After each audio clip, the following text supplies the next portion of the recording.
चालाक बूढ़ी औरत। बहुत साल पहले की बात है। एक बूढ़ी औरत ऐसे राज्य में रहती थी जिसकी रानी बहुत सुंदर थी।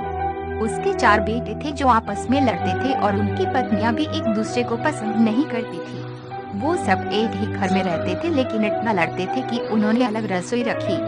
बूढ़ी औरत चाहती थी कि सब एक साथ खुशी से रहें और एक दूसरे की मदद करें। उसने धमकी दी कि वो सबको घर से निकल देगी अगर वो एक साथ मिलकर नहीं रहेंगे।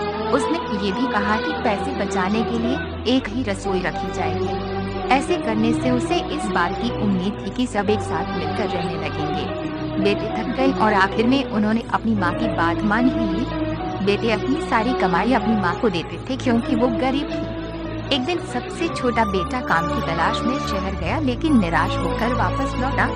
रास्ते में उसने मरे हुए सांप को देखा और उसने उसे उठा लिया क्योंकि वो खाली हाथ नहीं वापस लौटना चाहता था। जब उसकी माँ ने उससे उसकी कमाई मांगी तो उसने उसको सांप दे दी।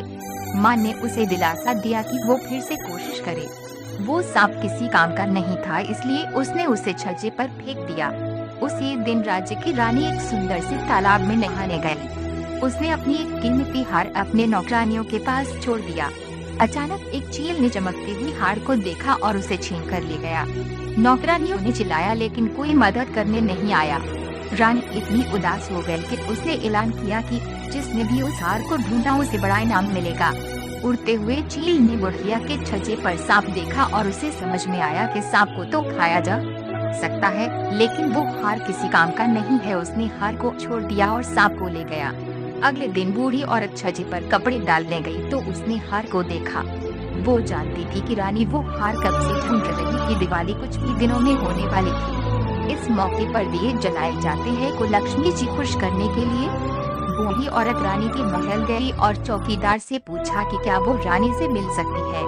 रानी ने हार को देखा तो वो बहुत खुश हो गई और उसने वादा किया कि वो बूढ़ी औरत को बड़ी रकम देगी। बूढ़ी औरत ने मना कर दिया और बोली, मैं गरीब हूँ, इतनी बड़ी रकम मैं संभाल नहीं सकती। मेरी ये इच्छा है कि दिवाली पर सिर्फ मेरे ही घर में दिए जलाए जाइए और किसी के घर में नहीं।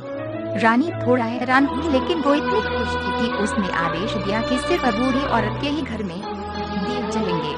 बूढ़ी औरत ने अपने परिवार को घर का एक एक कोना साफ करने को कहा और खूबसूरत फूल से सजाने को भी कहा। सबने साथ में मिलकर काम किया और बूढ़ी औरत ने पूरी घर में दिए जलाए। 12 बजे लक्ष्मी जी आई और चारों तरफ अंधेरा देखकर निराश हो गई लेकिन उन्होंने बूढ़ी औरत के घर में जलते हुए दिए देखे। क्योंकि उन्हें दिए पसंद थे उन्होंने बूढ़ी औरत के दरवाजे पर दस्तक दी। बूढ़ी औरत ने दरवाजा खोला और अपने परिवार वालों को लक्ष्मी जी को फूल और मिठाइयों से स्वागत करने के लिए कहा। लक्ष्मी जी खुश हो गई और उन्होंने पूरे परिवार से कुछ बदले में मांगने के लिए कहा क्योंकि वो उनके भक्ति से प्रसन्न थी। बूढ़ी औरत ने कहा, हम चाहते हैं कि आप हमारे घर में हमेशा के लिए रहे ताकि हम सदा खुशी से रह सके। लक्ष्मी जी